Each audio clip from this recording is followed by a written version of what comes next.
Hello. Well, I haven't done one of these in a bit. It's been a few weeks since I've done one. Oh, I don't have any viewers right now. I'm just going to go ahead and get started on this. And I will probably post a link. Go ahead and put a link in the live chat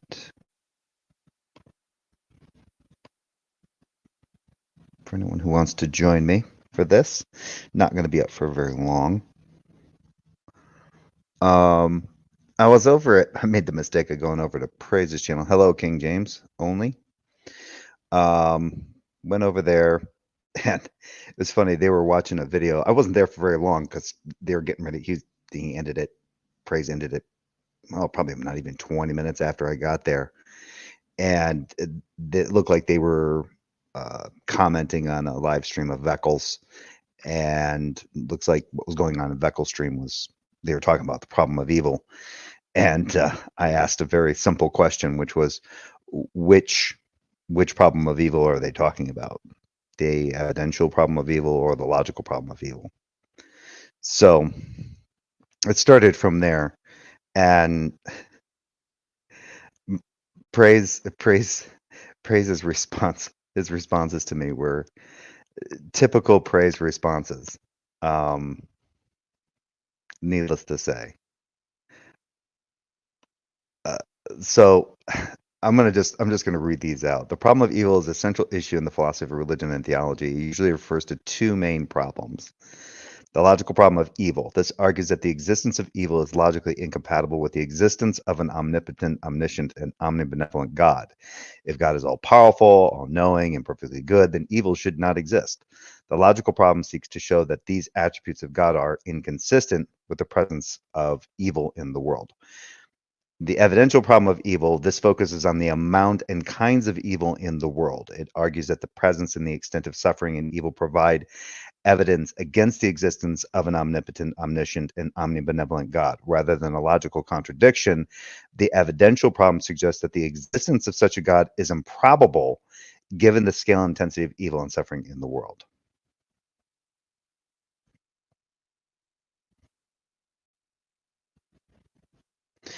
Um, the logical problem of evil was developed by philosophers such as J.L. Mackie in the 20th century, who argue that the existence of evil is logically incompatible with an all-powerful, all-knowing, and all-good God. The evidential problem of evil is prominent in the work of William Rowe and James P. Moreland, who focus on the evidence provided by the extent and intensity of suffering and evil to argue against the existence of an all-powerful, all-knowing, and all-good God. What was interesting is I was getting into a little bit of a back and forth too with Kevin. That kid's a blockhead. That's the best way I can describe him. He's like a bull. Actually, I think bulls would be more, I don't know, flexible. There is one thing else I wanted to throw up here as well.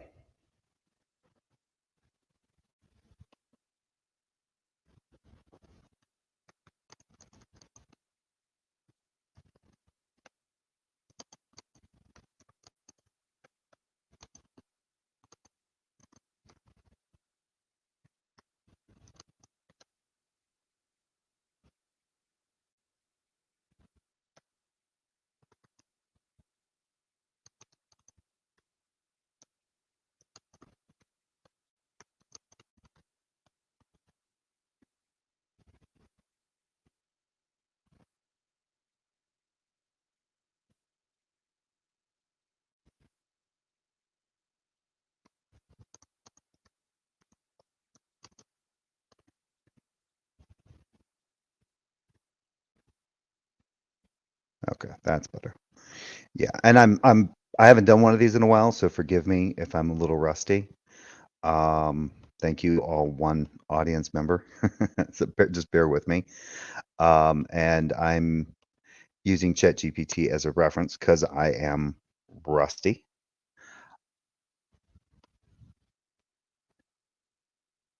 On philosophical concepts. I mean, I remember them, but I don't.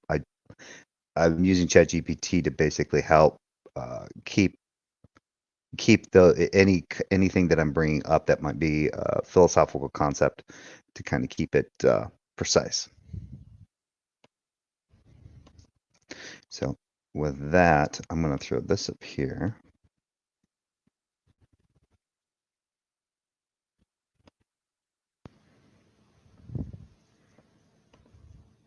And go right here. So I've already pretty much given the context. Like I said, they're in there. They're doing the Praise has been doing a stream. He was doing the stream for about 4 hours, and I wasn't there for all of it, but it looked like they were commenting on another person's live stream, which is Veckles, and they were talking about the problem of evil.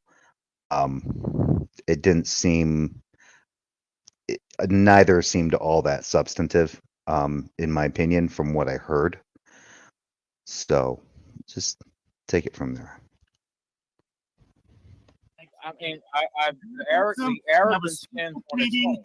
In a certain special way, this isn't what we believe because This is not special pleading, dude. You're a dishonest, arrogant person. You're demonstrating. You're a Muslim. No, you're a Muslim. No.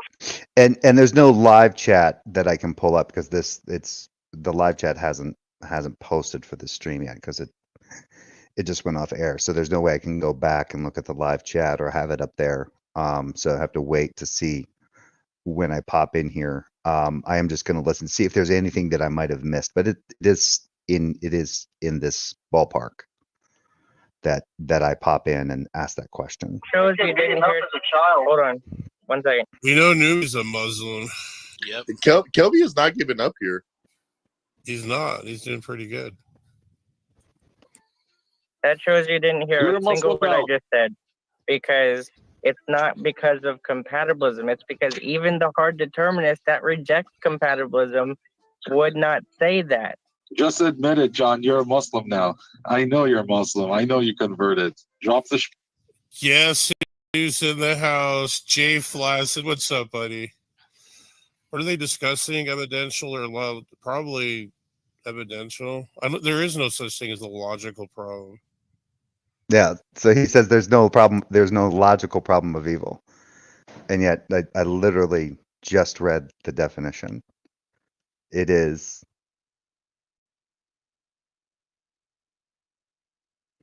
This argues that the existence of evil is logically incompatible with the existence of an omnipotent, omniscient, and omnibenevolent God. So if God is basically all good,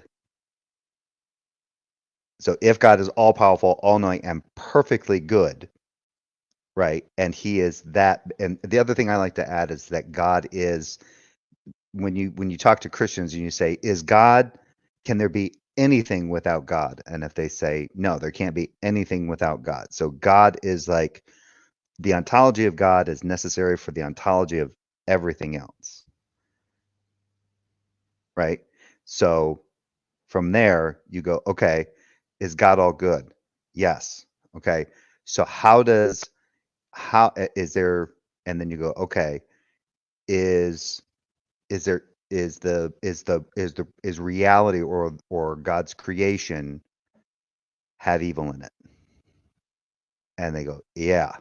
Okay. How does God's creation, which has evil in it, how is it there if God, how does its ontology have evil? How is evil part of its ontology if its ontology is dependent upon an all good God, on the ontology of that all good God? That's why it's called the logical problem of evil. It doesn't logically make sense that, at least in the logical problem of evil, that this thing that is all good and is necessary for everything else, that there'd be evil in it anywhere. It just seems it's just logically incoherent or logically incompatible. Field, take out the Quran and let's recite. Come on, boys. You guys are all Muslims now. Well, the simple point being, When he goes, I want to read this real quick. I've got SEP tab open at correspondence theory only saying, yeah, because I brought up correspondence theory of truth to Kevin. And correspondence theory of truth just generally is basically that truth is that which comports to reality. So when we're making propositions about things, so the way that I understand it is that truth basically goes to the category of a proposition about something. So sometimes we use what is true and truth as we use these things kind of interchangeably. So something is true, meaning something is actual. But when it comes to the way I hold to truth is that truth is a label that is put on a proposition, where if I say, well, like now I have a cat, which has adopted our family. We didn't adopt it, found it. It was on our front porch.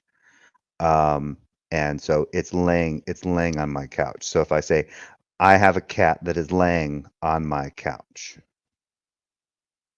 No, correspondence theory isn't justified true belief.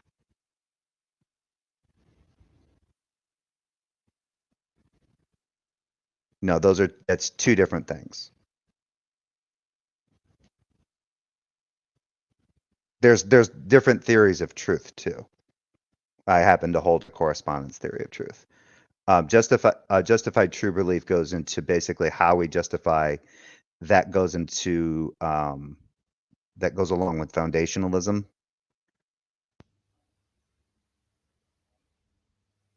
Where knowledge is justified true belief. But with correspondence theory of truth, it's just, like I said, it's well, let me see. Let me throw it out there.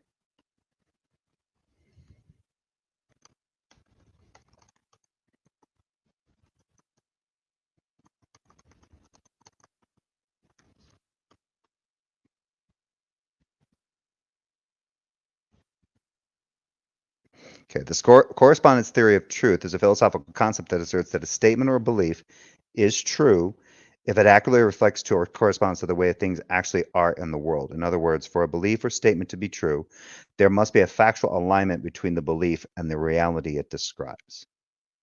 So, not just propositional, but also to one's own beliefs.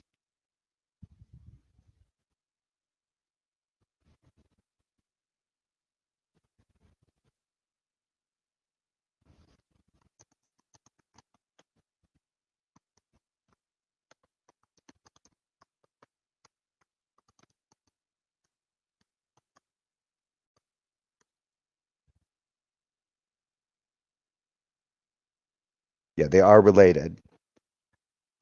Justified true belief and correspondence theory of truth are related but address different aspects of the concept of truth.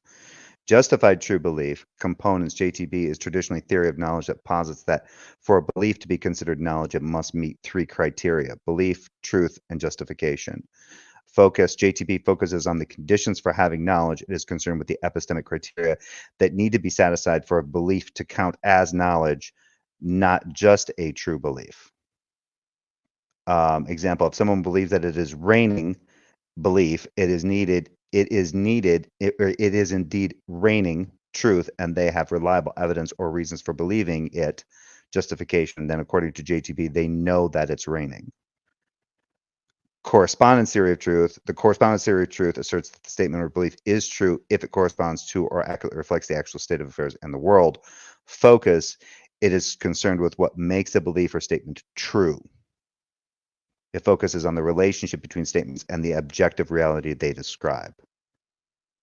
Example, the statement, it is raining, is true if it corresponds to the actual state of rain in the real world, regardless of whether someone believes it or has justification for believing it. Key differences: scope, JTB addresses the nature of knowledge and what conditions must be met for a belief to qualify as knowledge. Again, that's JTB is, if I remember correctly, is more focused in foundationalism. I don't think with coherentism JTB is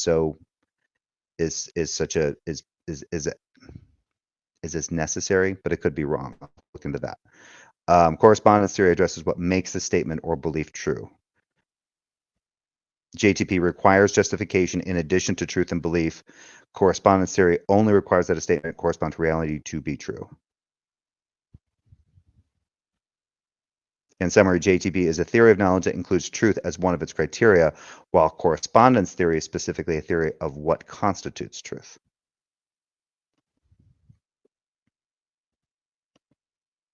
So, nuanced differences. That's what we're saying. MashaAllah, That brother. is completely untrue. Newbie wants 70 virgins in heaven. Now I know why he's leaning more Muslim now. It all makes sense. Actually, I think that's kind of interesting that he said that. Numi wants 77. I could have swore it was Numi, and maybe my memory's not correct. And maybe it was somebody else, but I could have swore there was somebody that was, and maybe it was Numi that was saying that, yeah, their whole motivation for being Muslim was the 77 virgin reward. But again, that's it sounds familiar, but I could be wrong. MashaAllah. And, Okay, we need to stop. It's still the logical. Ashhadu an la. Hold on. This is the problem, Kelvin. You're not realizing it. You're confusing what you think is the implication of Calvinism with what Calvinists are saying. You're confusing what you think is the implication of Calvinism with what Calvinists say. Right. Oh, he's a wordsmith, isn't he? He's something else.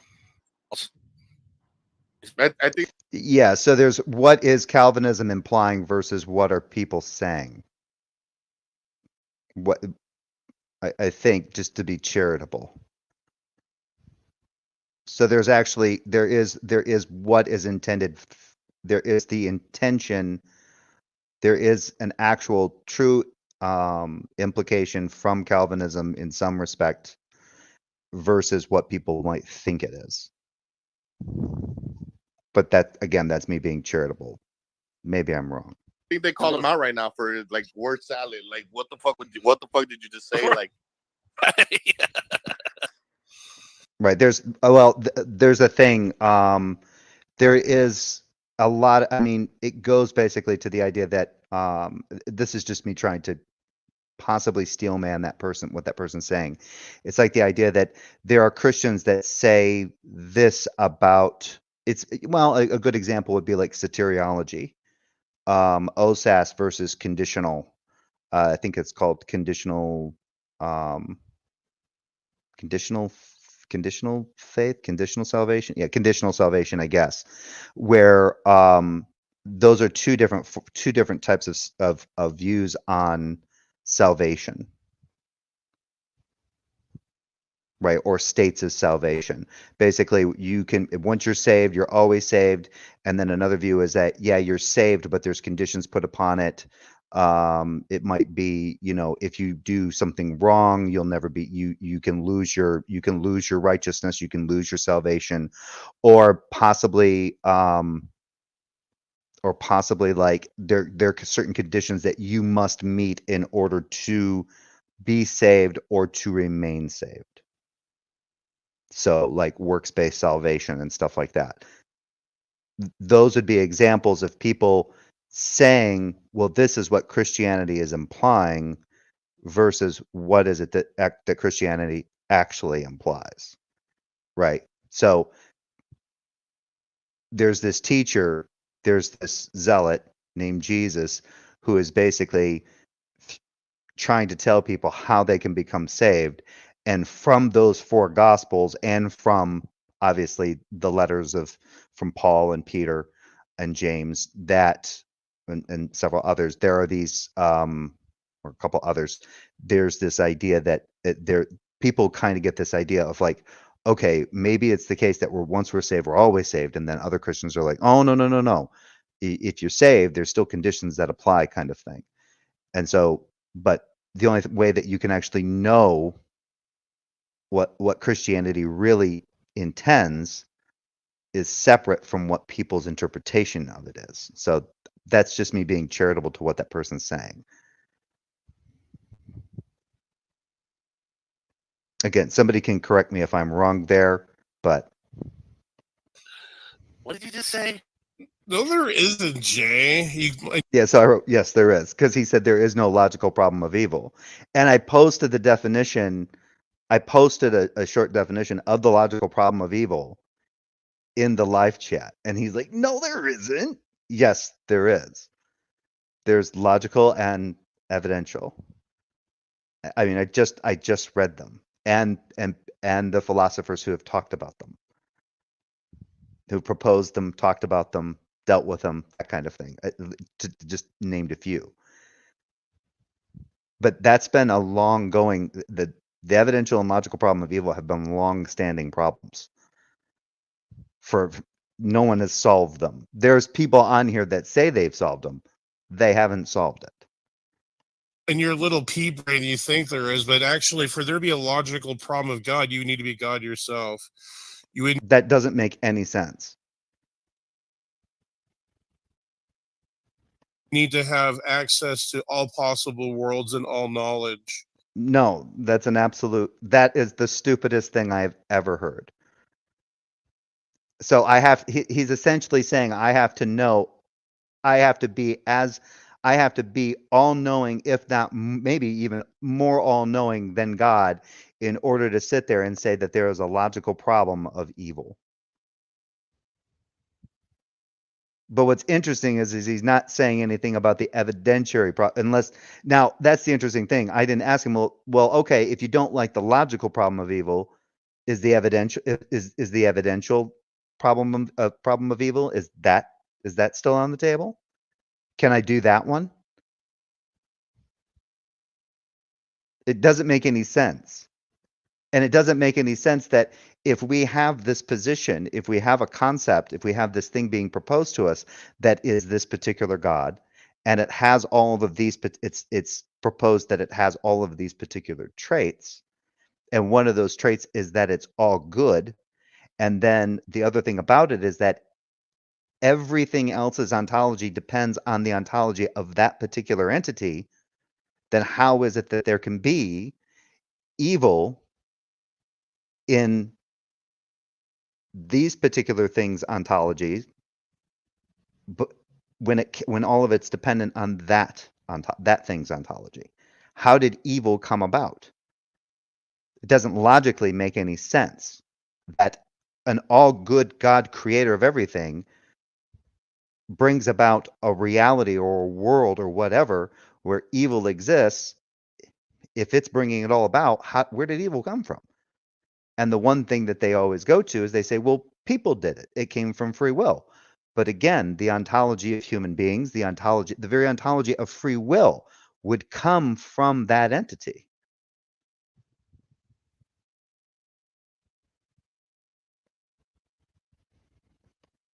And you just don't have that, buddy. Sorry, you lose.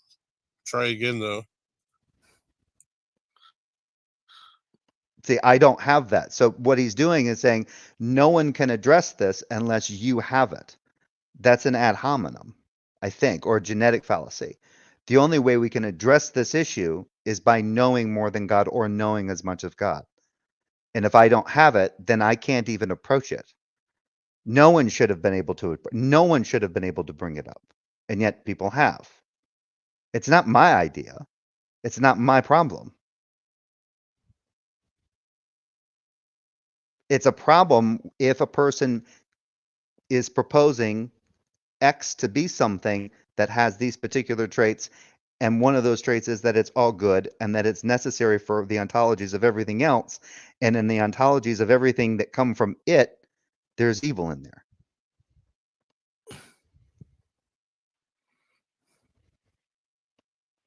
I could say the same thing about, the non-Calvinists. Look how excited Numi is to talk about Islam. He's done better apologizing and defending Islam than he ever has at Christianity. That what you're saying is nonsense. Yes, I get that. It might be easier. I don't know. I apologize if that offends. It's really kind of interesting because I never heard, even growing up as a growing up in the Christian faith, I never really heard of apologetics until until a lot until a lot later. I never really saw the need for apologetics. But the thing is that there were times where, and I did this, I was actually engaged in apologetics, and didn't know I was engaged in apologetics. I used to get into conversations with who is now my brother-in-law, because he when I was still a believer in the Christian God, he was very much not a believer in the Christian God. And we would have conversations about that. And I came up with all sorts of apologetics in order to try to convince him. He still was not convinced. It's offensive, but yeah, I understand your. But the interesting thing is he still kind of holds to the idea that there could be the spirit, the spiritual. There could be a supernatural essence, supernatural states of the world or whatever, of reality that we just don't have any real perception of, or we're only getting a glimpse of, or something like that. While not believing in the Christian God, he still holds to that. And some people might say, well, that's completely contradictory. No, it's not, because there's nothing about being a non-believer, whether you're an agnostic or an atheist, that is contradictory in one's epistemic framework to go, yeah, there could be some kind of realm that is not wholly natural, that's some kind of supernatural realm. It could be, and they could believe it based on, I mean, you could hold to reincarnation.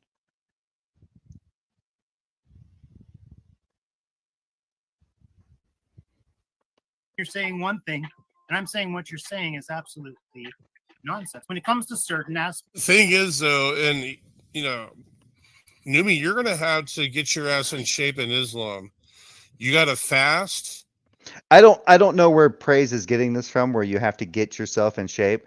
Apparently, I mean, I've seen some debates that Matt Dillahunty and other people have had with some Muslim apologists who are quite heavy. So I'm not sure where he got this idea from. That's going to be a problem in Islam. You can't eat bacon and any of those unclean foods. So is that, I mean Numi loves the stuff. But you can eat beef, you can eat lamb, you can eat lots of chicken, you can eat, his mouth with all kinds of bacon and fatty foods. That I apparently Praise has never. I wonder if Praise has ever gotten any food from a restaurant that's halal. You can pack on some weight eating food from a restaurant that's halal, and they don't serve pork. They don't normally do shellfish or anything like that. You'll see lamb, chicken, some beef, smoked beef, lots of rice, hummus, tahini, all sorts of stuff. That are unclean foods. Pig. He lives like a pig anyway.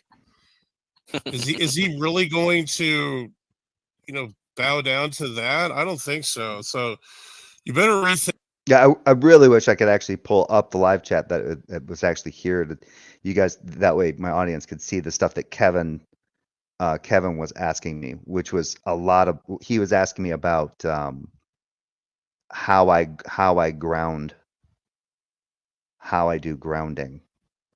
Like how do I ground truth? How do I ground anything? Like he asked me specifically, what is my ultimate grounding? And I just said reality.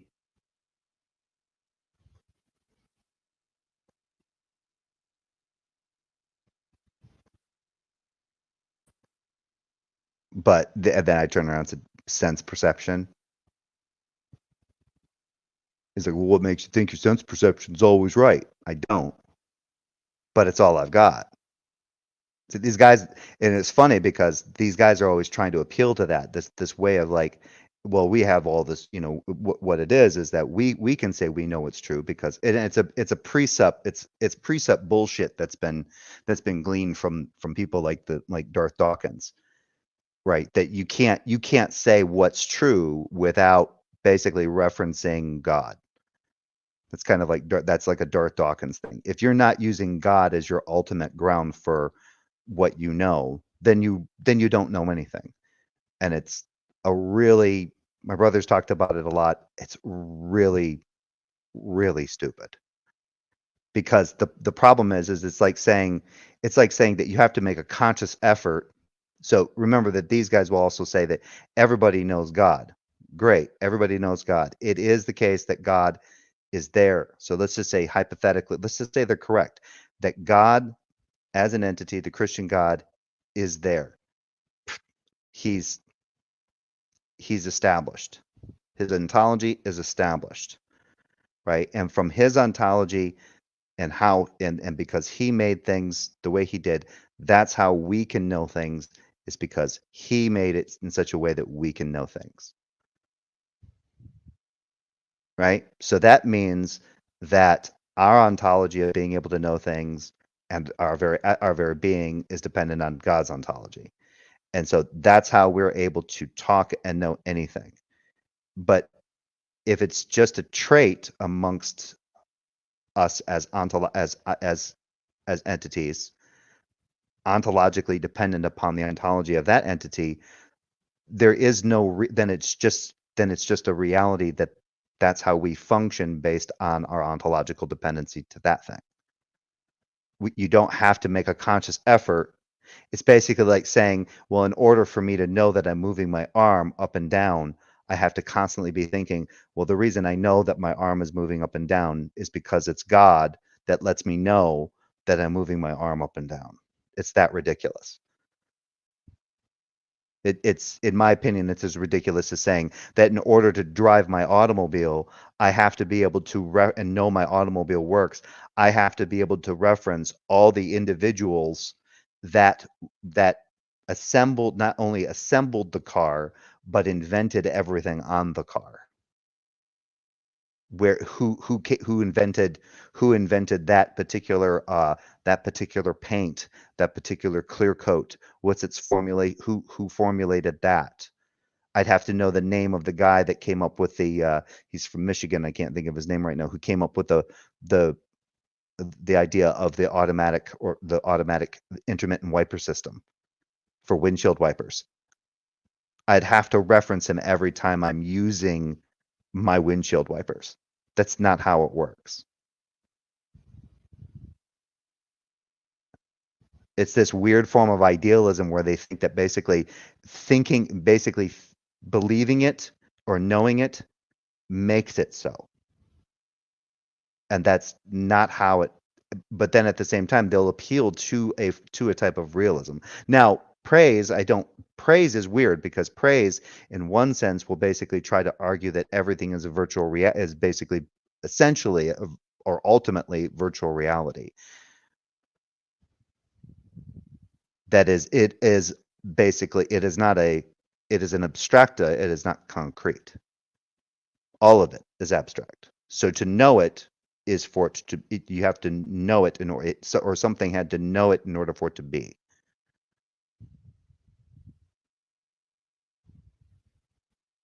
It can't just be what it is. Thinking, Numi, you better rethink your faith, buddy. Yeah, Numi, you better rethink your faith. You know, and like I said, and here again, I don't give it. I say it's a mystery. The arrogance it takes to ignore. This is the reason why, if people are wondering why I don't really get into too many of these conversations anymore, this is why. I mean, these guys chew on each other a shit ton. And it can be from anything from soteriology to eschatology, making fun of, it'll be some Protestant making fun of a Calvinist, it'll be a Calvinist making fun of a Catholic, it's a mess. And I've said this before on streams before. I went into on a Christian panel. Well, it was in somebody's live stream run by a Christian, predominantly Christian panel. You know, almost everybody on the panel was a Christian except for me. And I brought up something about soteriology and just a question, and the person answered me, and then all of a sudden there was another Christian. No, that's not it. And the room just basically ignited. And all I had to do was just sit back and like eat popcorn. It was incredible. It was like I threw chum in the water. Or killed a large, killed some kind of large fish and just waited for the sharks to just not only start chewing on it, but start chewing on each other. We're not qualified to give an answer. Dude, the one who's not qualified to. Bam! See, now they're doing this thing. You're not qualified to give an answer. I don't even understand what that is, but that's essentially what's interesting is that's essentially what praise has done to me. You're not qualified to talk about God being logically inconsistent because you would have to know as much as God. And I think he goes in and says that. He reiterates that again. Kelvy, dang. Well, I've never seen this side of Kelvy. Give the answer is you because you don't understand the basic position. Yeah. I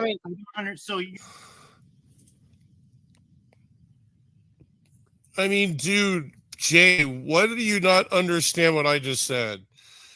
The only problem you have is an emotional problem of evil. There is no such thing as a logical. I don't even know what an emotional problem of evil would be. I didn't even have a chance to really ask that between him saying that and Kevin asking me questions. But he put up the evidential problem of evil. I'm waiting to see if he actually puts up the logical problem of evil because I did put it up there. In fact, I put it up before the evidential problem of evil. I don't know how he's getting this idea that it would be an emotional problem of evil. That makes absolutely no sense to me. Because your purview doesn't even allow you to even make that distinction. Everybody can make that distinction based even on precept. Because the reason we can know anything is because God made it in such a way that we can know things. Everybody has that ability because God made us that way. It's just that with non-believers, for them, we're just taking it for granted that it's actually from God. That's the simplest way that I can put it. That's where precept fails, or at least in Darth Dawkins' way of precept.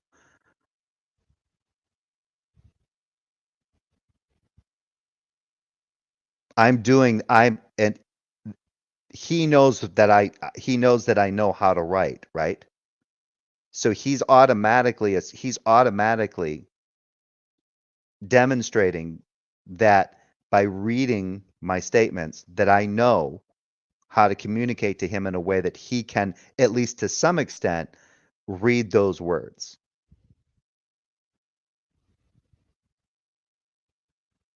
Right? Because I said evidential problem of evil or the logical problem of evil. And he said, well, I don't know. I guess there is no problem. There is no logical problem of evil.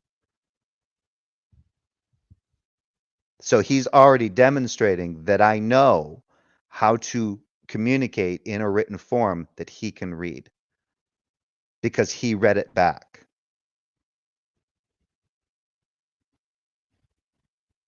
And I didn't have to reference God to do it. He's demonstrating that I have knowledge. But now he's saying when it comes to the logical problem of evil, I can't even basically get into it because I have no purview. And I think what he basically means is I have no ultimate grounding to be able to even say anything about it. There's no way that I could actually justify it. There's no, at least that's what I'm thinking where he's going. But he's already demonstrated that I do know things.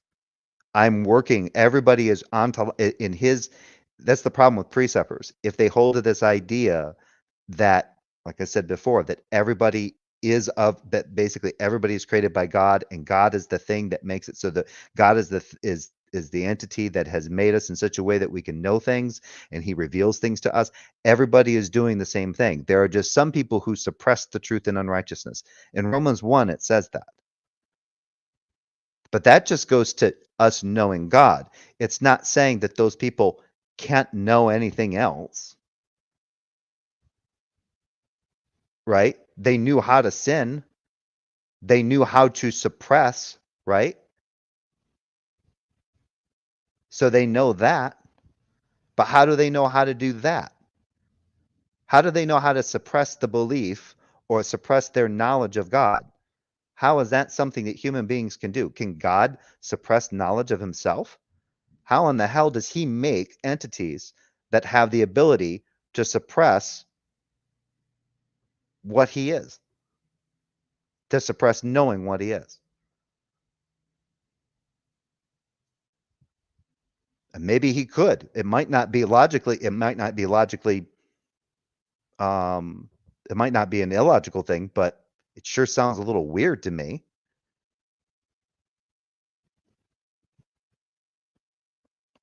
Or to make that criticism.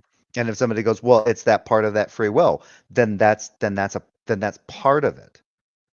Then that's an issue, right? That's the problem with the free will. The free will gives the individual the ability to make these particular choices, to do something that obviously the only way it can do it is because God could do it.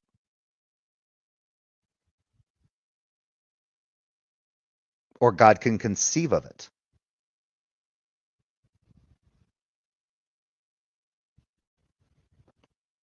Mm-hmm. Your whole epistemology is limited to natural understanding. It's limited.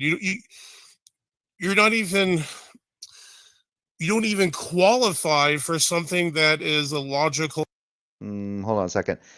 Have you a link to the dumpster fire you went to, please? Oh, the one that I was talking about earlier? The one where I was talking about where I was in there and I asked somebody about I asked a question that pertained to like soteriology, and it turned into a fucking feeding frenzy. That link I don't have. That was from a long time ago. But it was very memorable because there were other non-believers in the live chat going, and you wonder why people have problems with Christianity. And you wonder why there are so many denominations. And clearly demonstrated on that channel. I think it was on Veckles, but it was from a long time ago. It'd take me a while to find it. Full proof against God. You need a worldview. Hell, it could have been on here. I don't know. It's probably back when I was drinking, pretty consistently, sometimes heavily. So who knows? I just remember it being very entertaining to be sitting in on. That even accounts for that. Now, what did he say there? Even accounts for something that is a logical proof against. You don't even qualify for something that is a logical proof against God. It's not a logical proof against God. It's a logical problem. I don't know. He doesn't understand the difference between a problem and a proof. A problem is something that it basically, simply put, can't be solved, or it seems very difficult to solve.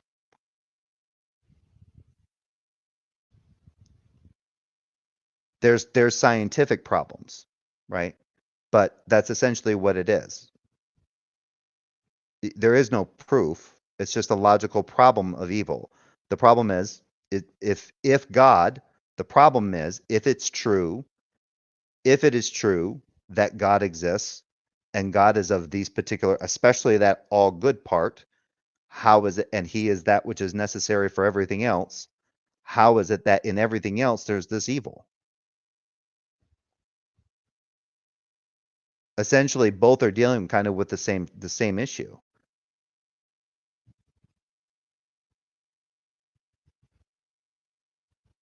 The other one, the evidentiary problem is, well, we see suffering, and that goes more towards the teleology. That goes more to like teleology, right? How is it that an all good being creates things where there's obviously this evil and suffering that goes on? How does it do that? Sometimes referred to as the problem of suffering. A worldview that even accounts for that. The world, I don't even know how he got that. A worldview that accounts for what? a logical proof. It's not a proof. It's a problem. It just sounds like he wants to avoid the problem. He wants to avoid the concept, looking at the concept, and then unless he wants to say, well, there's nothing that says that that God of the Bible is an all good God. Okay, then there's no problem there.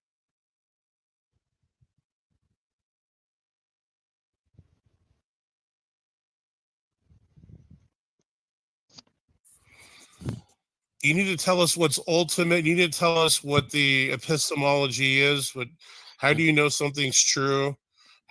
Yeah, this is really kind of dumb because I didn't even bring up a burden shift. I'm not the one. I'm just bringing up something that I understand that there's two problems of.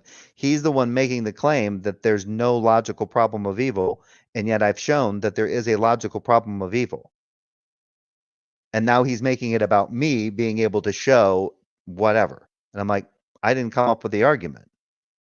I didn't come up with the problem. It's not an argument. It's a problem.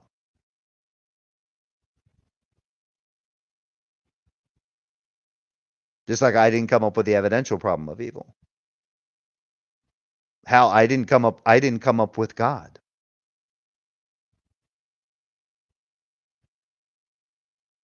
How do you have access to all possible worlds? Because you would need access to that to tell us that. I don't know where he is even getting that from. Why would I need access to all possible worlds in order to look at a problem, look at something that's being proposed as having these particular traits, and then going, well, if it's all, especially that trait about being all good, and then go, huh? How can there be evil then? What do you mean? That there's a logical problem against God. It's untenable, period. It is tenable. They came up with it. It's a logical problem based on the concept, the traits of within that are laid out within the concept of that particular deity and its position as a creator of everything.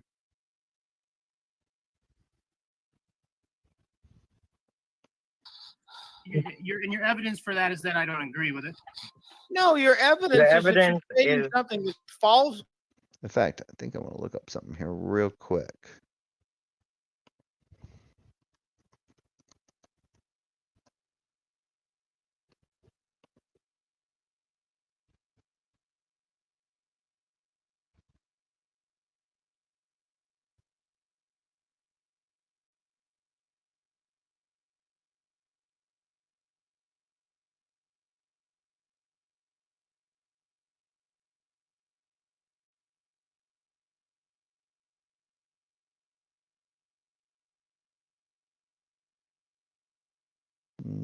Just trying to look up.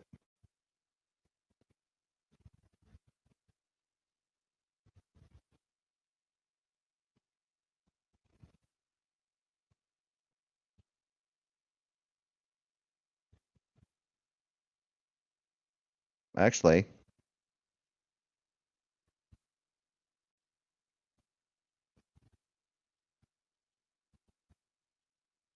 here we go.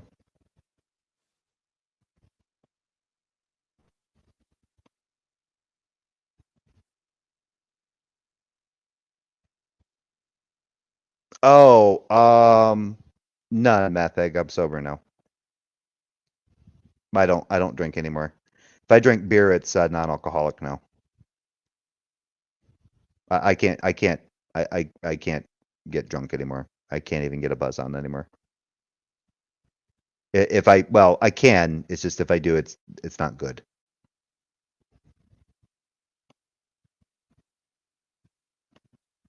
The only thing I've actually had is a hydroxyzine, which is an antihistamine, which helps with anxiety.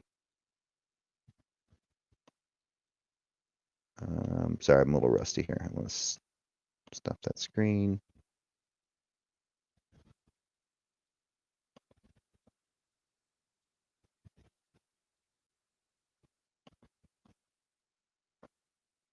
Now, this is titled The Logical and Evidential Problems of Suffering.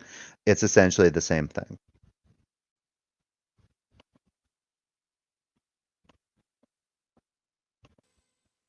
Now, the intellectual problem of suffering comes in two versions. The logical version tries to show that the coexistence of God and suffering is logically impossible. The evidential version tries to show that the coexistence of God and suffering is highly improbable. So before you start to talk to an unbeliever about the problem of suffering, you need to find out which version of the problem he's supporting. So just ask him, are you saying that it's impossible that God and the suffering in the world coexist? Or are you saying that it's just improbable that God and the suffering in the world both exist? Now, if he's like most atheists, he's probably never even thought about the problem, and so he doesn't have a clue as to which one of these he's saying, and you may need to help him clarify his view by explaining these two versions of the problem and then asking him which one he believes. And what he believes will then determine how you respond to it.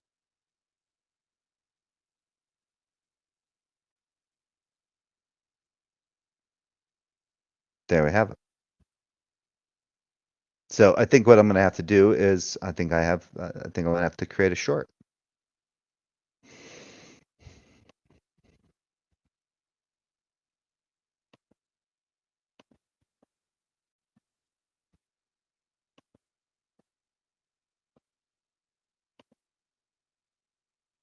Completely and patently false because you're applying something to Christianity that it doesn't believe from a Christian standpoint. Yeah. Yeah, he might as well be a Muslim now. That's what I'm saying. He might as well be a Muslim. And I know he's lying. I know he's Muslim. Numi is high. He's thinking right now. He's thinking that Kelvy is what Kelvy is saying is John. He gets like the ideas mixed up here. Yeah, and what Jay doesn't get, the only way you could critique the Christian God is an internal critique, but that assumes that you're a believer. No, you don't have to be a believer to do an internal critique.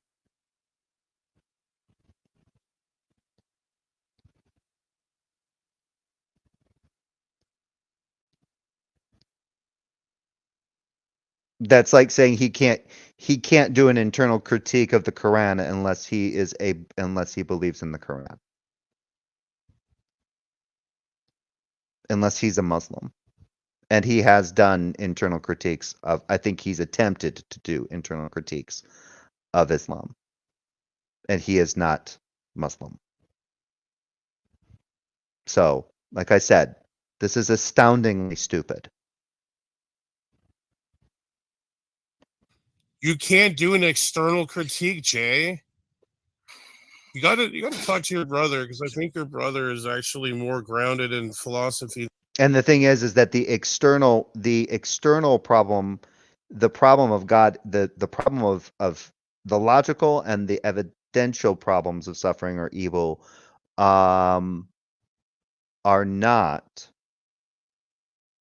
not necessarily have to be restricted to the Christian God. So he's making that mistake as well. It's whether or not the God has these particular traits.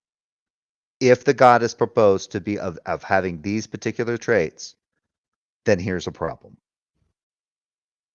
And if it creates stuff and it is this way, and in the stuff that it's created, there seems to be evidence of suffering, and there seems to be these things that are evil and there's suffering in what it's created, then that goes to the evidential problem of suffering or the evidential problem of evil. So, yeah, it doesn't necessarily have to be about, so that's where praise fucked up again. It doesn't have to be about the Christian God. So, Than you. Anyway. What are you talking about? I'm saying this guy, John. Veckel's been on for way too long. What are you talking about? It sounds like me when I was talking to somebody on Richard's channel yesterday. Is a Muslim. He's been lying about his faith this whole time. Oh, just stop. He might as well be a Muslim, guys. This guy knows what I'm talking. We call his projection here. Numi wants someone to go to Islam with him. Numi's giving a confession of himself. Yeah, he's really coming out of The term is projection, guys. It's called projection. the closet as him. Just replace John with Numi, and everything else is true. That's confession by projection. It is. It's confession by projection. Yeah. It just oozes through. It oozes through Numi.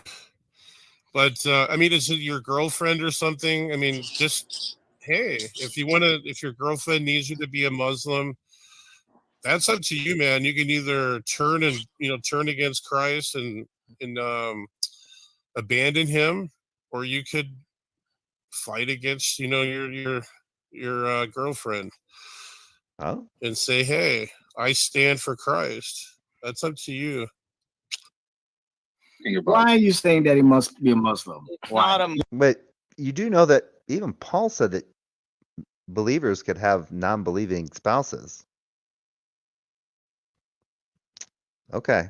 What did he say? Because Ryan understands what I mean. His point is against Christianity.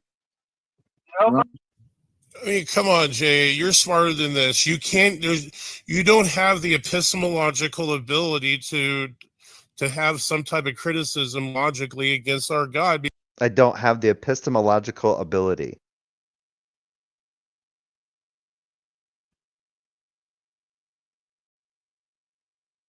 I wonder if that's even a thing.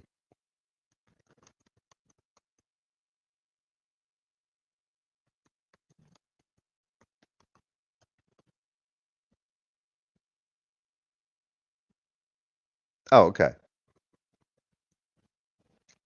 So I don't have the epistemological ability refers to a cognitive or intellectual capacity that facilitates the acquisition, evaluation, and application of knowledge.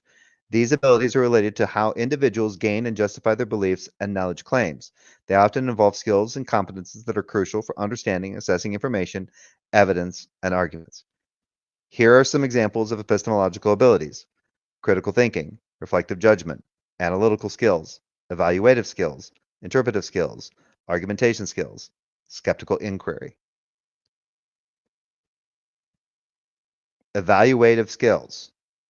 So someone proposes a God. They propose that God has these particular traits. Now we evaluate. Wait, one of these traits is that it's all good.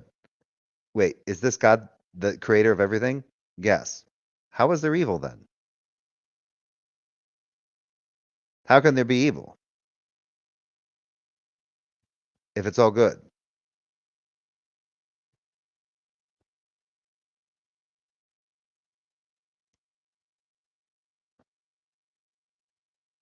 Because you would need to generate something equal to that. Generate something equal to what? An epistemological ability or something equal to a God? It doesn't make any sense. I can't actually, it's really kind of funny. I can generate something equivalent to that. It's a God that has all these properties and more, and it's evil. It isn't all good. It's also evil. It's a God that is capable of doing good and evil. There. I have created an all-powerful entity that can do evil. That's why there's evil. Logical problem of evil solved, evidentiary problem of evil solved. The reason why there's evident why we look in the world and everything comes from this God and it's created this way, and there's this suffering, and there's these evil things that happen, there's these horrible things, there's these natural evils, there's these moral evils. It's because God made it that way. Because God is good and evil. Again,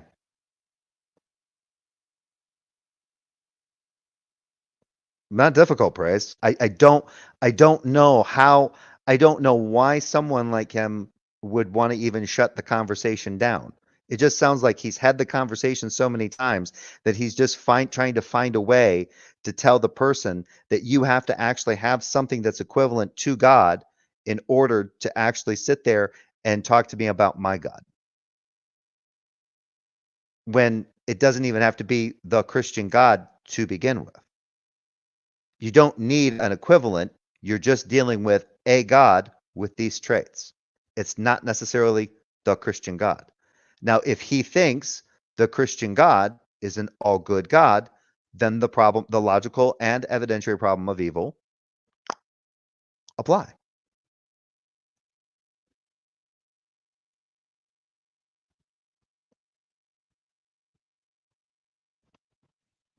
Your worldview is very limited. It's the best way to put this. Subject. It's subject and limited to any like a very. It's just I'm trying to think of the word I'm looking for. It's bankrupt, to be honest. Like there's nothing you can appeal to that is universal and that has the capability. I just did. To solve the problem. I just solved the problem of evil for you. I just came up with a God that is good and evil.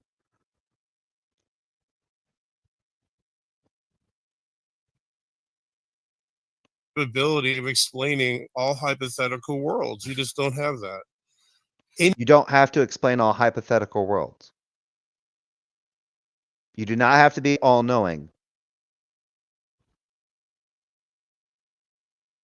And this seems like, to me, this seems a lot like some kind of like like an ad hominem. You can't, because if you talk about, you can't talk about the logical problem of evil because you are not X. I want to know where he came up with the idea that I don't have any of the epistemological abilities. I should have asked him to list the epistemological abilities. What do you mean by an epistemological ability? That's why I was sitting there questioning it. I didn't know it specifically. All I could think of was epistemological ability, like reasoning, like thinking about, like judging. But like I said, I'm sloppy on these concepts. I'm sloppy on these things. So that's why I'm using ChatGPT. I don't understand. Like, I wonder if he thinks epistemology is only foundation. I bet he still does. I bet he thinks that foundationalism is the only epistemology. So you have to ground everything from God and then build.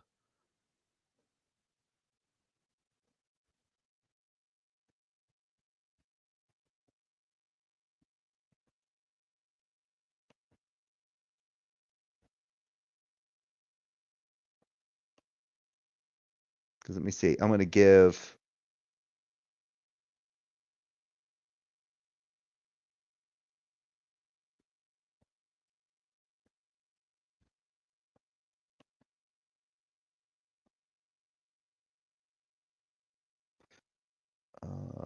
Okay.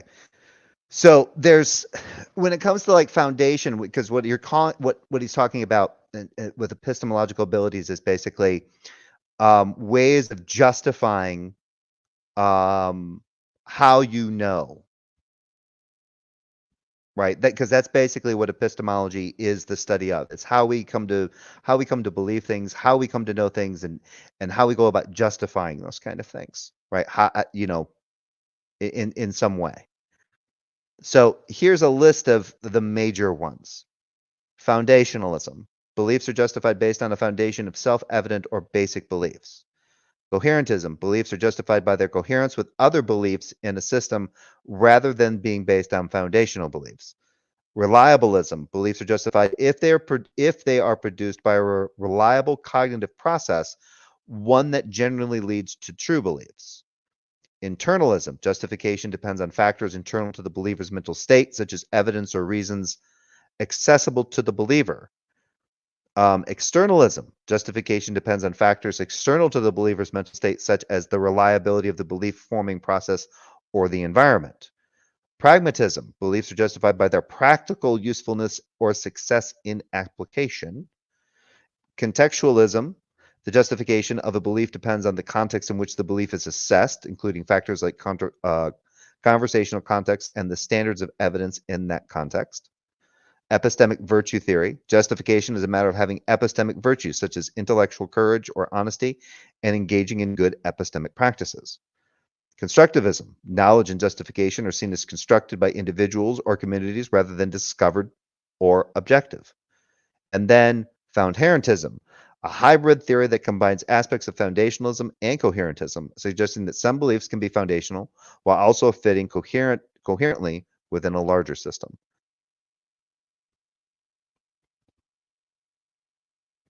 So which one of those does he want me to use with my epistemological abilities? Which he said I don't have any epistemological abilities. If I ask a question, that is demonstrating an epistemological ability. I'm inquiring.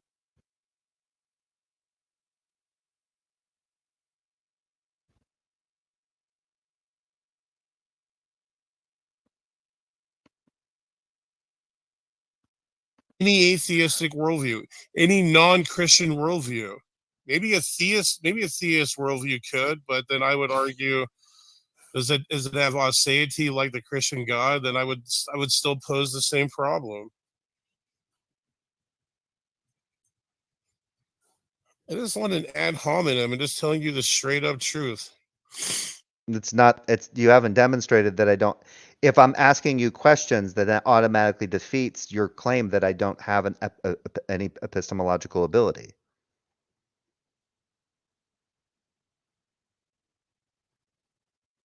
If I'm asking which one of these things they're talking about, and you say, well, the one doesn't actually exist, and I go, well, yeah, it does, and you go, no, it's not, because that's just emotional. That's just you trying to dismiss something as being because it can possibly threaten your belief in God. That's your problem.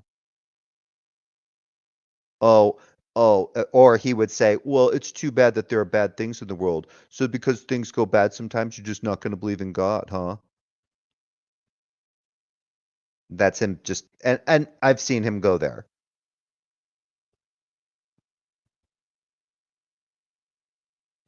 Because, well, he's a kind of a man-child. And yes, Matt, I agree. I agree on the sound of his voice. Yes. Nobody's listening to Newbie. Okay, repeat after me, John. Ashada la la. Ashada la la. Stay off the bong. Newbie, I think it's time to go to bed, bro. Yeah, I think it's past your bedtime. Yeah, now that his cover is blown, you see, Bro, he nailed that. That Numi guy, he is a world-class dickhead. Like, Praise is just a dickhead. Numi is a world-class dickhead. He did. He's a better Muslim than a Christian. Mm-hmm. Yeah, and he has harsh criticism for grace. I mean, he's straight up works salvation legalist.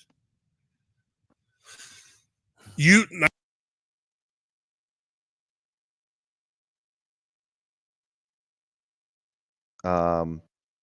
let me throw that up there. So any one of those epistemological positions is sufficient to carry out an internal critique on praise as God. Yeah, but he's saying I don't.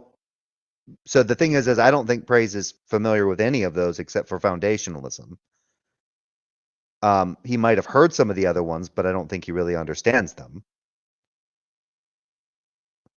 How I barely understand them anymore because I don't engage in these conversations that much anymore. That's why I'm using ChatGPT as a reference for definitions and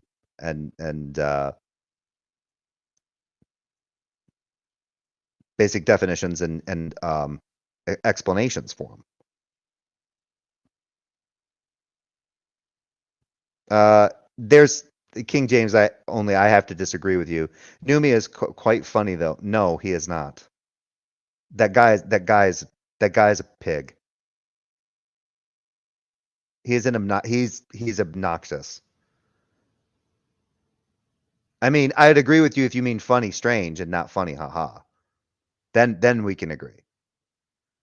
But yeah, the monk, so yeah, I agree with you, so I'm not disagreeing with you, but he's also saying that I don't have any epistemological ability, even though I've literally asked questions. I've done skeptical inquiry. I wrote down what these things are, and why it is that these problems exist is because they're based on evaluating. The problem exists based on evaluating the traits of a particular concept, in this case, a God with these particular traits, and then going, does that fit? Does this make sense?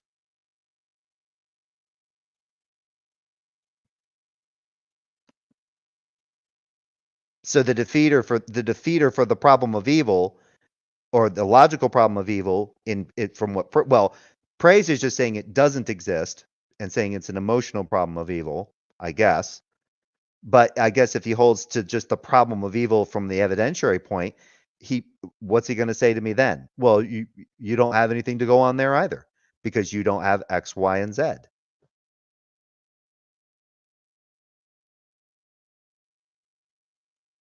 Yeah, sometimes I actually refer to Z in the UK way.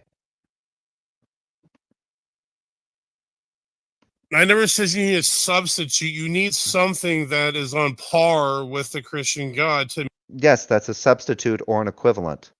You're asking me to give an equivalent substitute.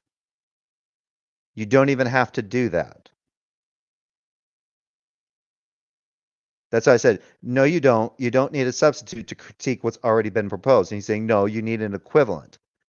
You need something to take its place. Yeah, that's a substitute. You need something to match with it.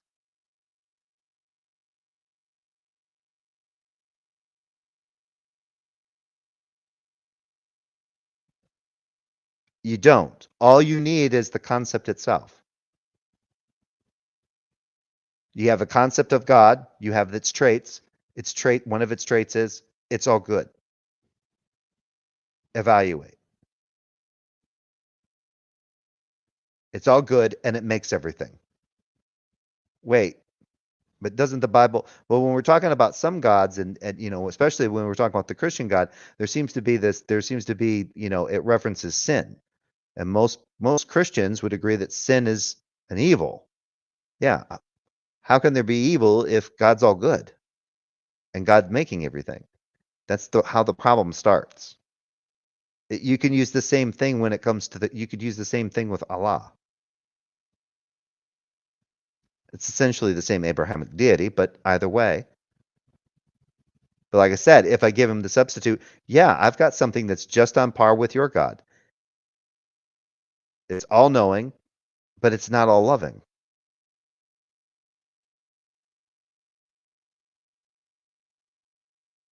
And it can do evil. It's not the case that it can't love. It's just not all-loving.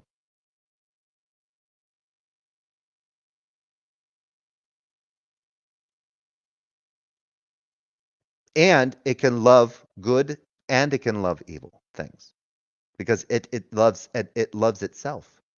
Good and evil are part of itself, are part of it. Basically, it's like a narcissist, which some people have actually accused the God of the Bible of being. Make that criticism. You don't have access. Your epistemology, I would even argue, is post hoc. You can't even really account for anything that is a priori, much less eternal. How do you even? Yeah, that doesn't make any sense to me. I would say that, yeah, it is it's not a post hoc, it's not a post hoc rationalization.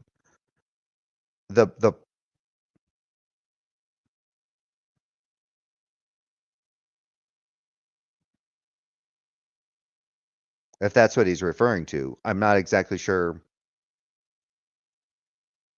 Even account for a priori truths, Jay. I don't have to. Not to evaluate the proposition of a particular thing. Get Nikolai to help you out a little bit. I think you need Nikolai. It is not a substitute. He still can't. He still doesn't get Nicola's name right. It's something that's equal to it. And that's a yeah, it can be that's a substitute, dude. Substitute can be equal to.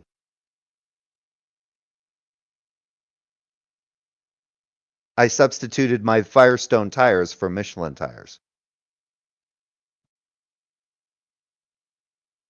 you're doing an internal critique, so you have to assume to be our view to even make that critique. There's no external critique.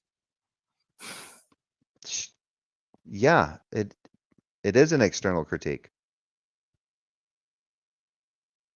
It's not an internal critique. Well, I don't know if it's necessarily. Yeah, it's just a critique based on the concept and its traits.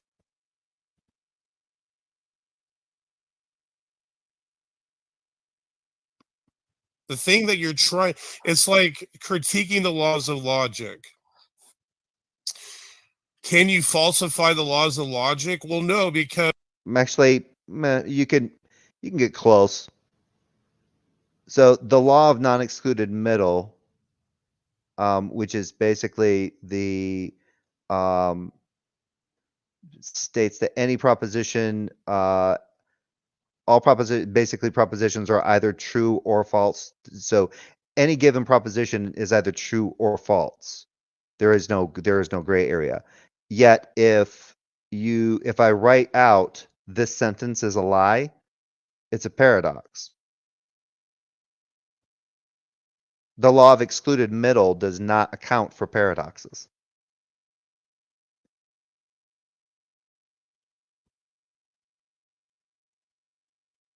Because it's impossible to the contrary. In fact, I've been meaning to ask it that.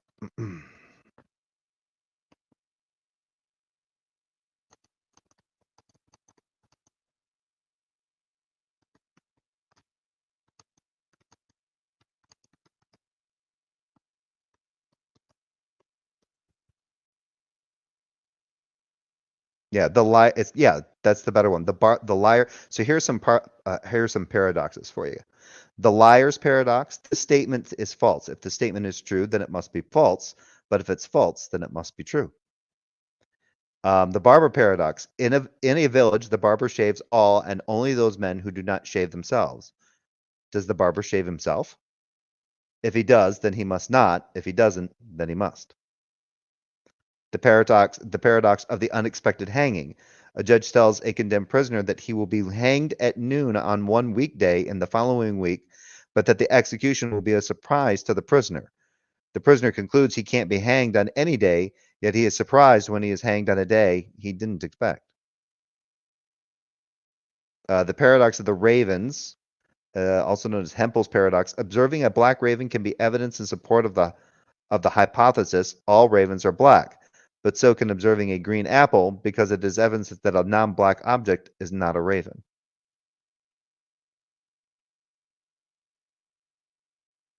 The two envelopes paradox. But my favorite is the liar paradox. This statement is false. That is a proposition. It is neither true or false. It is a gray area.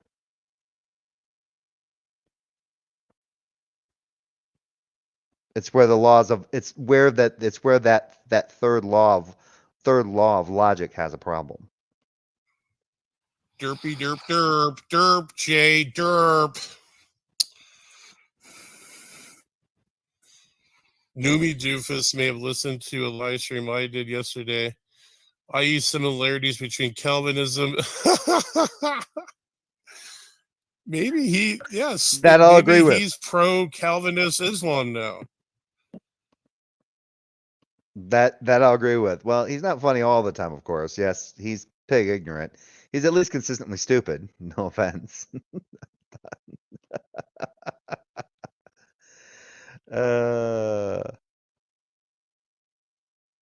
Yeah, the monk, just take pragmatism and run with it. Yeah, can you imagine doing that? Yeah, the reason I don't believe in God, why? It's not of use. It hasn't been useful to me, so there's no point.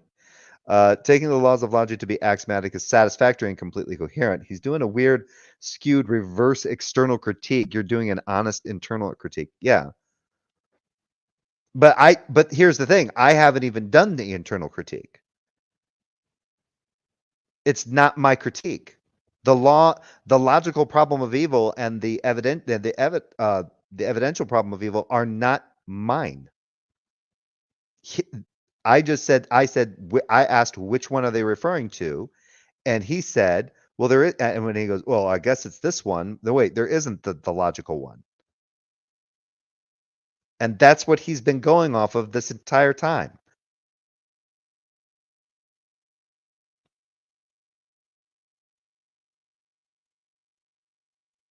And I guarantee you, if I did a short where I used the William Craig video that I showed, where William Craig says he brings up the logical problem of suffering and the evidential problem of suffering, that praise would come back and say, those are the problems of suffering, not evil.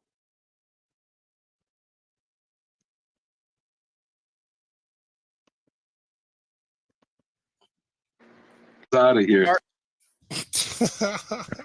No, the only thing that's blowing is your brain cells from that weed that you're smoking. I was about to say. Now, trying to Come on, man. You're black, man. Are you kidding me? You're going to discriminate against weed? Come on, man. I don't smoke. No, I don't smoke no weed. He started to go in that weird direction again. Don't pull a dude. As a matter of And like Jill sitting in there, Mr. I'm not going to do any kind of live stuff until I'm not going to do any live streams on my channel until Biden is removed from office or blah, blah, blah. And yet he goes around and sits on people's live panels. In fact, Numi, since you're here, you're one of the individuals I was actually considering when I was talking about my. I stopped listening to Carrie because I saw how the you only were thing that I wanted to point out talking was about where praising dude.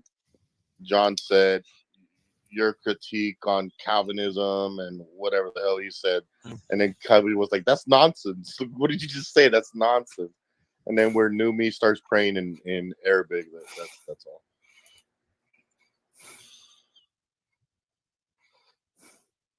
You can't falsify the laws of logic. You have to assume them to falsify, dum-dum. Yeah. Yeah. I don't want to. No, you don't. Yeah, you assume that they're a thing. And yeah, for the most part, when it comes to the laws of logic and the law of excluded metal, yeah, for the most part, I guess it works when it comes to propositions. They're either true or false. But there is a caveat, there is an issue there, and it's called paradoxes. The law of logic doesn't really account for the issue of paradoxes. Of course, Jay doesn't know that. By that logic, no Christian critique the God of Allah. Well, I would say the God of Allah, we don't even need the problem of evil. We can just do that. The problem of the one and many. How do you account for universals and particulars together? There you go. I didn't need the problem of evil, so it's irrelevant. But what are you talking about?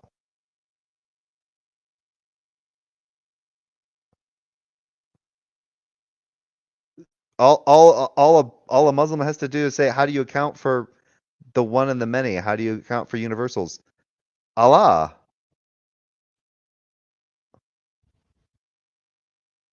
Their justification is just as good as your Christian God. But if Allah and the Christian God Yahweh are meant to be two different things, but they're supposed to have the same traits of being all good, then the logical and the evidentiary problem of evil apply to both of them, to any God where that trait would apply. But next. And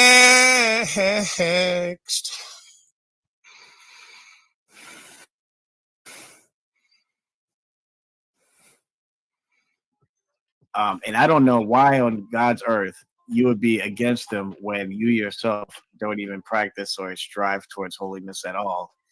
The fact that you're smoking. Are you kidding me? Go wash your mouth out with soap. The fact that you're smoking a bong The You fact that son you're of a bitch. the- Here we go again with the bong and stuff. So what? Where does it say thou shalt not smoke a bong?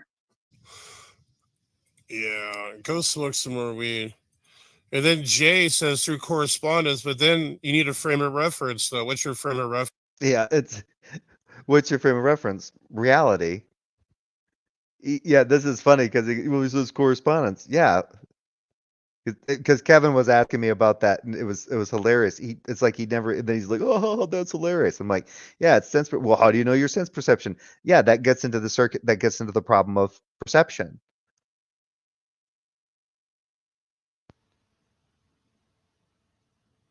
Yeah, I admit our senses are not always as reliable as we would like them to be.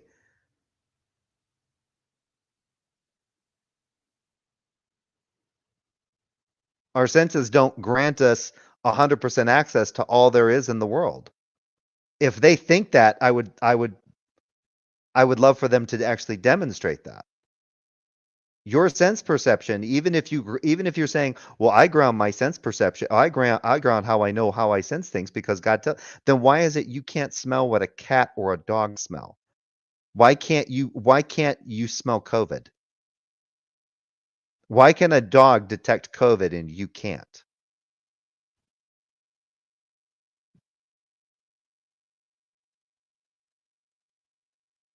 I mean, can you imagine if you were to talk, if a dog was able to communicate to a human the things that it can smell that it could not, I bet that if dogs could communicate to human beings in a way that we could understand them, like just like talking to one another, and they had all the same, and they kept their same sense perception of smell and taste. Can you imagine them trying to explain that shit to people, to individuals who cannot smell that shit?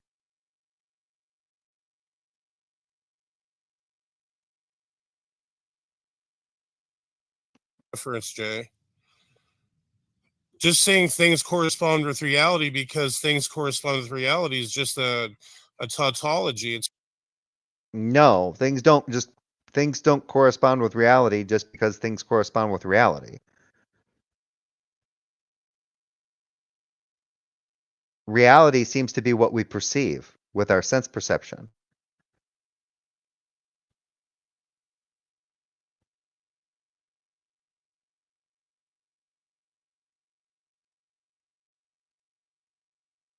Circular. So you got to give us a frame of reference. Why you got to tell us what paradigm do things correspond to? The existence, them being what they are. They exist. They're things in and of themselves. They themselves are concrete in some way. We detect them, we see them, we smell them, we can taste them. It's kind of, they're tangible, right? That kind of goes along the lines of that idea of what concrete is versus abstract. Right? Normally we use abstracta to identify what's concrete. Or concreta, which would be anything that's basically tangible. But we also use it in yeah, that goes along with metaphysics. But again, I'd be going off on a tangent. And like I said, I'm really rusty at this shit. But it's really kind of funny because you can sit here and you can listen to praise and you gain nothing from it.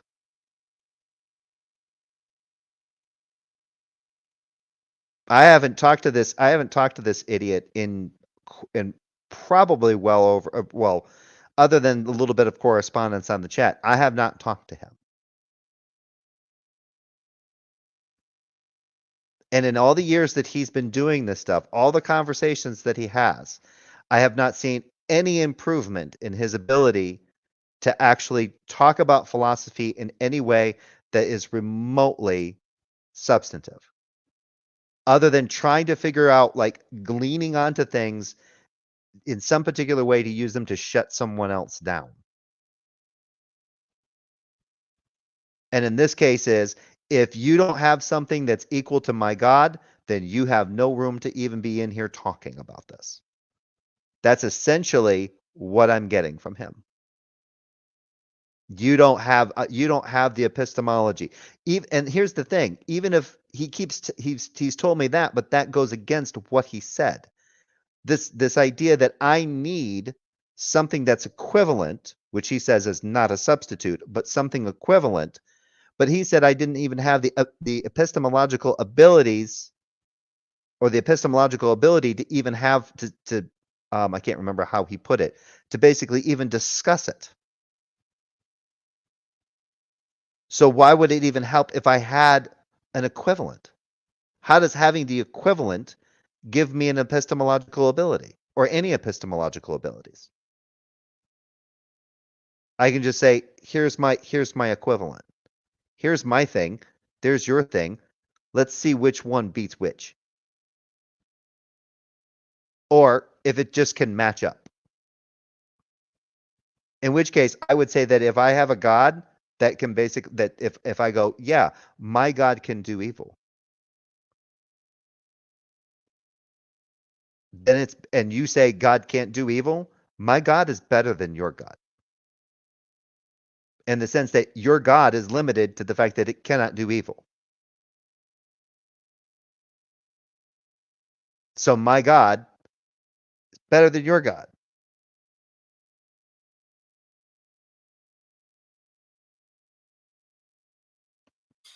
And that's where you fail. That's where you flop. That's where you flounder. The fact that you're not smoking a bong for medical reasons, okay? You're doing it out of you're being. Can I try? You're doing it out of drunkenness. Yeah, go ahead.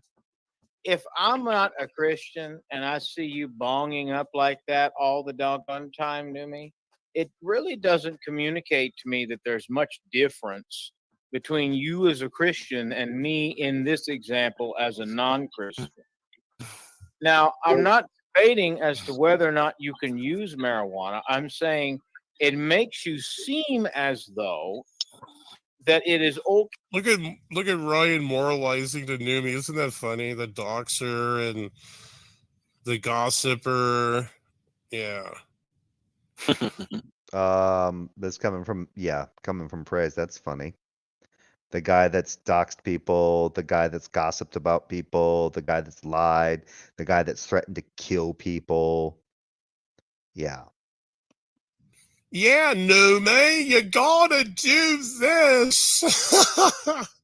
Ryan loves to dish it out, but he can never take it. Actually, what's interesting there is it didn't sound like Ryan was saying that he had to do anything, just that this is what it seems like to Ryan, and you didn't let him finish. I'm even going to give, what's his face, that Dr. Fox or whatever his stupid name is. Even he pointed that out. Doctor something. Even called out Ryan. Okay to promote something which you ought not to promote. The other point I've never promoted this. Come on, time to smoke, ladies and gentlemen. Ryan, thanks for letting us know it's time to smoke. It's time to smoke. Good God, what is wrong? Are you a workspace? Okay, I don't know what happened there. I was trying to be charitable for Ryan, and I think he just biffed it. That guy's a fucking idiot too. He's heretic. And furthermore, you are obviously. Or the point I'm trying to make that they won't let me make. If we're dealing with people who are Christians that have had a problem with, we will let you make the point. I've been listening to you talk for the last 49 minutes. Man, you have the attention. He's been around for 49 minutes. Jesus Christ. Span of a this isn't. Oh yeah, Dr. Spider. Yeah, I don't think anything else comes up because I think at this point I was just going back and forth with Kevin. He's getting ready to end this, so I don't think there's anything else. Look at him call out Ryan. This is entertaining. This is epic. Echo's show anymore. This is the Ryan show. It's an open panel, dum dum. First Thessalonians 5:22. Ryan is the one. I mean, is that true, you guys? How he takes over Veckel's show? Yeah, Veckel let him a few times. Veckel walked away. I'm doing the dishes in the back type thing. You know. What's wrong with that? Praise, you used to let Gavin run your show. You'd go for a walk, and Gavin would sit there, and by the time you came back, you'd have like 2 people left. You go ahead, Ryan. Take over. Just Beckles just becomes busy really all of a sudden. Yeah, isn't that convenient? Well, Veckel does have a family. There's sometimes you have to do stuff. This coming from the guy. This is the same guy that used to go for walks in the middle of his streams. Mm-hmm. I gotta go work. I gotta do some things. I'll be back in about a half hour. Go ahead and take over, Ryan. Staying from all appearance. Right, I'm saying all appearance of evil. The point I'm trying to make. I don't even understand why. I don't even understand why praise is even. What the fuck, praise? Make is on Christian. Excuse me, this is medicine. This is not evil. What's evil? Yeah, shut up. Ain't no medicine. No, you ain't using it for no That is medicine. giant honking Ain't nobody myth. buying that. Nobody. Ain't nobody got time for that. It's for his cataract. Yeah, Allah loves evil. You ain't taking no CBD. It's for his, you mean for his Cadillac? I was gonna say you ain't taking no CBD. You just bonging to get high, so you don't have to deal with your own problems. Yeah, that's exactly what it is. You're a weed head, man. How do you know I'm not smoking the CBD? You don't have to. So you don't have to deal with that different life. Don't smoke CBD out of a bong like that, dude. Yeah, I never heard any medicinal intake for through a bong, man. Like Medicinal. this is for my glaucoma. I have CBD right. Gosh. Well, you can smoke certain strains that are high in CBD, but they'd still have THC in them. Yeah, I mean, I think we squeezed out enough of this, and we probably need a Amen. an A woman too. There we go. We'll probably An call A it. woman. Yeah, they're calling it. Yep. So yeah, that's it for that one.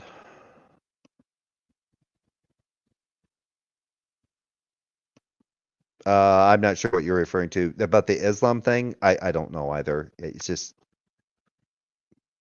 he had said it earlier that that it just seemed to be like I've heard him critique Islam, and yet he was telling me I can't do any kind of internal critique about Christianity, even though I was a former believer. But I can't do an internal critique of Christianity unless I believe it or accept it. But I've seen him do critiques of Islam, but he doesn't accept Islam. So, like I said, it's like the guy has gotten. Like I go back there every once in a while. I'll go there and I'll kind of check and see how things are going. Nothing has improved over there. I'm amazed he's got as many subscribers as he does, because it's incredibly dumb.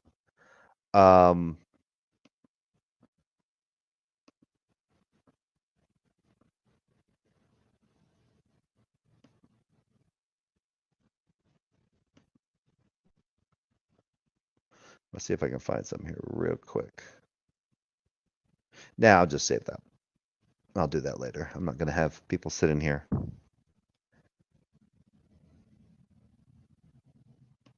Yeah, good point, the monk. He also critiques your worldview, but he doesn't accept it. Yeah. Yeah, the only way he could, yeah, I could have, yeah, I should have, yeah, I didn't even think about it at the time. I could have said that. Well, by your logic, you can't critique my worldview unless you accept my worldview. But I think at one point he was actually trying to say that I didn't even have a worldview, that my worldview was bankrupt, which I don't understand that one either. Like, that would be something he needs to explain, because worldviews are very broad and very subjective. But a lot of these guys seem to think that the only way you can have a worldview is if it's basically starts with foundationalism. Worldviews, in my opinion, are basically kind of more along the lines comport to coherentism. It's basically a web of it's a web of everything. That I think that's why so many there's a lot of people that I'd met when I started getting into these conversations that kind of held to foundationism. Because like they kind of held that, yeah, there's kind of these properly basic beliefs, and we kind of go from there, but then that can kind of broaden out. Why am I blanking? Hogtie Champ. He used to have a really good a while back. He gave a really good explanation like on that whole thing, and it was I can't remember. It was basically like the way that we justify things, and when it comes to, because sometimes we'll appeal we could try to sit there and go, oh no, I'm a foundational, I hold foundationalism, and then they go, oh, and then turn around and in one particular aspect hold to some kind of, appeal to some form of pragmatism.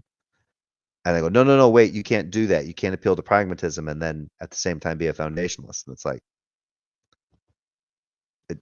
a lot of these guys get kind of stuck in this idea that everything is, it's like you accept it and that's it. It's like it's an ideological foundation and it's adamant. It's set in stone. You can't break it. You either have to accept skepticism. You either have to accept foundationalism or coherentism. You can't accept both. You can't appeal to anything else. Right? It's kind of like the idea that if you are a non-believer and you read the Bible and you don't accept God as existing, but then you kind of read the teachings and stuff like that, and you go, yeah, I can see how some of these like moral teachings could be. I can accept those as being kind of fair, like don't steal, don't murder, don't rape, that kind of thing. And you can kind of accept those, and then you go, yeah, those are things I can get behind. And then somebody goes, well, if you're going to get behind those, you have to basically buy the whole thing. You can't a la carte it, in a sense. And it's really kind of weird.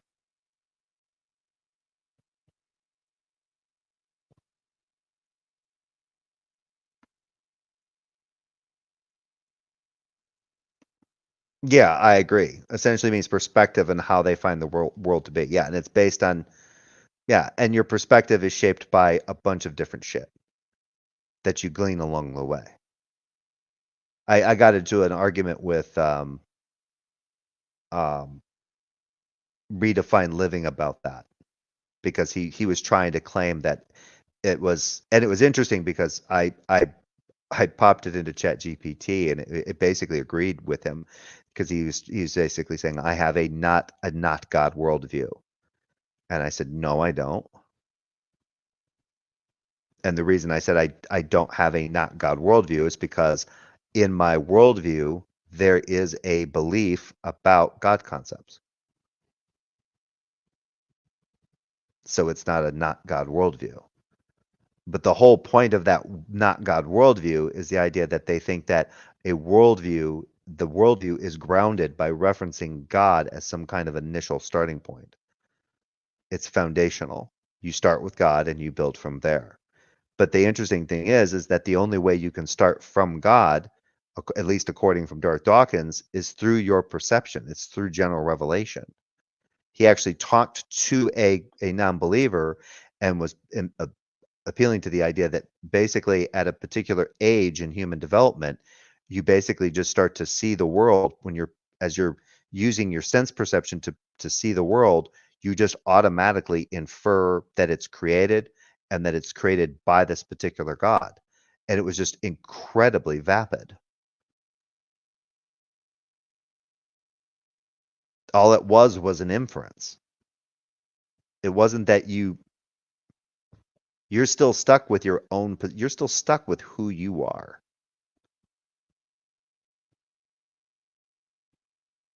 But with that, I think I'm going to get out of here because it's an hour and 45 minutes. And so thanks for joining me. And yeah, anybody could have joined. It would have been fun if somebody had joined, but that's fine. I'll just end it now. I can turn it a little bit earlier. I'm working nights now, so I haven't been around in a while. One of the reasons why is because I work a night shift now. I don't work afternoons. And I've been dealing with some stuff. So personal shit, like kind of like what Spooky said, kind of living life. Like I said, we've now got another family member. It's a Lynx Point Siamese. So if you want to kind of know what the cat looks like, just look up a Lynx Point Siamese cat. A funny story. He kind of showed up. I went out. I did not feel good that day. I had a bit of an issue and came home after dealing with that issue and fell asleep in the chair and my wife was gone for a couple weeks. She went to a conference in Florida and then went up to Michigan to see some people. And it was her and her best friend's 50th birthdays these years. So, but anyway, she went and did that, and then the one day that was the day she was coming back from Michigan. She was flying back in from Michigan. I was supposed to go pick her up from the airport, but I had something that happened and where I was incapable of picking her up. And so I ended up falling asleep in the chair.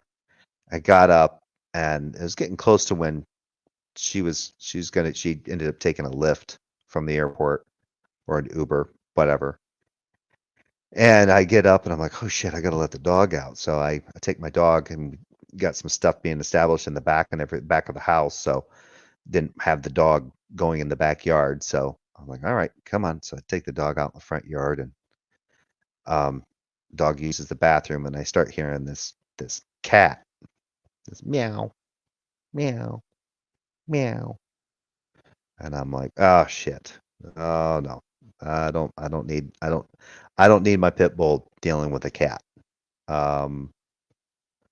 So especially if it's a stray or feral or whatever. So I tell my dog, I'm like, come on, let's go inside. Ignore the cat. Ignore the cat. And at first I could hear it, but I couldn't see it. And there's my wife's got this little wooden plant stand out in the front porch, and this little whitish fur ball comes out from behind there.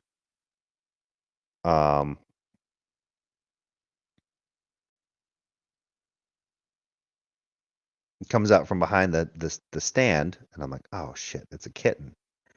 Walks right up to my pit bull and rubs up against my pit bull. So I'm like, well, that's interesting. And then starts rubbing up on my leg and everything. So we took the little bastard in. So now we have a cat. We've had him for about 2 months now, and so far he's doing okay. Little psycho. But anyway, laugh out. Oh, that one's a keeper. Yeah, the fact that he had no fear of our dog was amazing. That was just incredible. I'd never seen a cat do that. Just walked up and was like, "Hi, dog." And I tell people this story. I told a few people this story, and it's always funny because I think it's the first time. I didn't think it was possible, but I swore, and maybe it wasn't the case, but I swore my dog actually gave the what the fuck look, because the dog looked down at this cat as it rubbed up against her leg and then looked up at me and then looked back down at the cat like, what the fuck is this? And he was a dirty little fur ball, and took him in, and so far he's gone from about 2 pounds to about 6. So yeah, he's a funny little bugger. He's over here sleeping on the couch right now. But with that being said, thanks all for joining. I'm gonna work on a short before I go to bed, and then I'm turning in. Have a good night.